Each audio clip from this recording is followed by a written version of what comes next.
A las 6 de la mañana, un sacudimiento pareció arrancar de cuajo al pueblo entero. Salimos a la calle con miedo de que los techos se desplomaran sobre nosotros. Luego, temimos que el suelo se abriera para devorarnos. Calmado el temblor, nuestras madres seguían rezando. Algunos juraban que el sismo iba a repetirse con mayor fuerza. Bajo tanta zozobra, creímos no iban a enviarnos a la escuela. Entramos 2 horas tarde y en realidad no hubo clases. Nos limitamos a intercambiar experiencias. En pleno 1934, dijo el profesor, ustedes no pueden creer en las supersticiones que atemorizan a sus mayores. Lo que pasó esta mañana no es un castigo divino. Se trata de un fenómeno natural, un acomodo de las capas terrestres. El terremoto nos ha permitido apreciar la superioridad de lo moderno sobre lo antiguo. Como pueden ver, los más dañados son los edificios coloniales. En cambio, los modernos resistieron la prueba.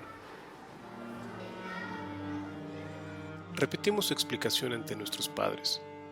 La consideraron una muestra del descreimiento que trataba de infundirnos la escuela oficial. Por la tarde, cuando ya todo estaba de nuevo en calma, me reuní con mis amigos Guillermo y Sergio. Guillermo sugirió ir a investigar qué había pasado en las ruinas del convento. Nos gustaba jugar en él y escondernos en sus celdas. Hacia 1580 lo construyeron en lo alto de la montaña para ejercer su dominio sobre los valles productores de trigo. En el siglo XIX lo expropió el gobierno de Juárez y durante la intervención francesa sirvió como cuartel. Por su importancia estratégica fue bombardeado en los años revolucionarios y la guerra cristera condujo a su abandono definitivo en 1929. A nadie le agradaba pasar cerca de él. Allí espantan, decían. Por todo esto, considerábamos una aventura adentrarnos en sus vestigios, pero nunca antes nos habíamos atrevido a explorarlos de noche. En circunstancias normales nos hubiera aterrado visitar a esas horas el convento. Aquella tarde, todo nos parecía explicable y divertido. Cruzamos la pradera entre el río y el cementerio. El sol poniente iluminaba los monumentos funerarios. En vez de ascender por la rampa maltrecha que había sido el camino de los carruajes y las mulas, utilizamos nuestro atajo. Subimos la cuesta hasta que el declive nos obligó a continuar casi arrastrándonos. Nadie se animaba a volver la cara por miedo de que le diera vértigo la altura. No obstante, cada uno de nosotros intentaba probar en silencio que los cobardes eran los otros dos. Al llegar a la cima, no apreciamos estragos en la fachada. Las ruinas habían vencido un intento más de pulverizarlas. Lo único extraño fue encontrar una gran cantidad de abejas muertas. Guillermo tomó una entre los dedos y volvió en silencio a nuestro lado. El patio central se hallaba cada vez más invadido por cardos y matorrales. Vigas decrépitas apuntalaban los muros agritados. Avanzamos por el pasillo cubierto de hierba. La humedad y el salitre habían borrado los antiguos frescos que representaban escenas de la evangelización en una zona destinada a alimentar a los trabajadores de las minas. A cada paso aumentaba nuestro temor, pero nadie se atrevía a confesarlo. El claustro nos pareció aún más devastado que otras partes del edificio. Por los peldaños rotos subimos al primer piso. Había oscurecido. Empezaba a llover. Las gotas resonaban en la piedra porosa. Los rumores nocturnos se levantaban en los alrededores. El viento parecía gemir bajo la luz difusa que precede a las tinieblas. Solo llevábamos una lámpara de mano que Guillermo pidió prestada a su padre. Sergio se asomó a una ventana y dijo que por el camposanto rodaban bolas de fuego. Nos estremecimos.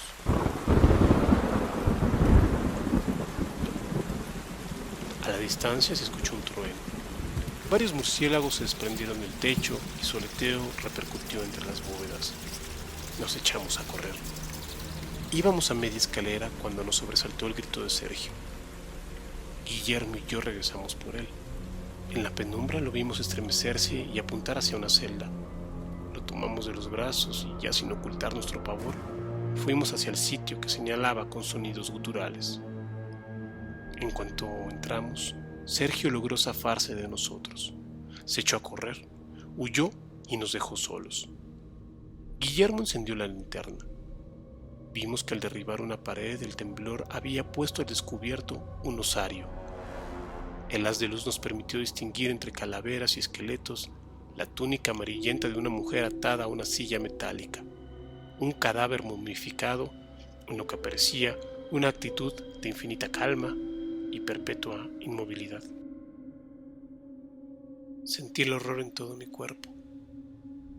No sé cómo pude vencerlo por un instante y acercarme a la muerta. Guillermo susurró algo para detenerme. Acerqué el foco hasta el cráneo de rasgos borrados y rocé la frente con la punta de los dedos. Bajo esa mínima presión el cuerpo entero se desmoronó. Se volvió polvo sobre el asiento de metal. Fue como si el mundo entero se pulverizara con la cautiva. Me pareció escuchar un estruendo de siglos. Todo giró ante mis ojos. Sentí que, revelado su secreto, el convento iba a desintegrarse sobre nosotros. Yo también quedé inmovilizado por el terror. Guillermo reaccionó. Me arrastró lejos de ese lugar y huimos cuesta abajo a riesgo de despeñarnos.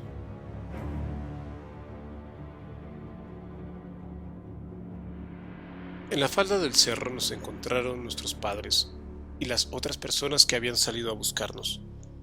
Acababan de escuchar la narración estremecida de Sergio. Unos cuantos quisieron subir hasta las ruinas. El padre Santillán nos condujo a la iglesia para hacernos la señal de la cruz con agua bendita. La madre de Guillermo nos dio valeriana y té de tila. Hora y media después, nos alcanzaron en la sacristía quienes habían subido al convento para verificar nuestro relato. El profesor intentó formular otra hipótesis racional que convenciera a todo el pueblo y anonadara a nuestro párroco. El terremoto, afirmó, puso al descubierto una antigua cripta con restos casi deshechos. No había un solo cuerpo momificado. Desde luego, la presencia de una silla de metal en el osario resultaba extraña, pero debía tratarse de un olvido por parte del fraile a quien se encomendó ordenar las osamentas. Ningún cadáver se pulverizó bajo mi tacto. Fue una alucinación producida por nuestro miedo cuando la oscuridad nos sorprendió en el lugar abandonado al que rodeaban leyendas sin base histórica. Nuestras visiones, terminó, eran consecuencia lógica de la perturbación que en todos los habitantes causó el temblor. Fueron inútiles explicaciones, bromas y consuelos. No cerré los ojos en toda la noche. La imagen del cuerpo que se disgregaba al tocarlo no se apartó de mí jamás.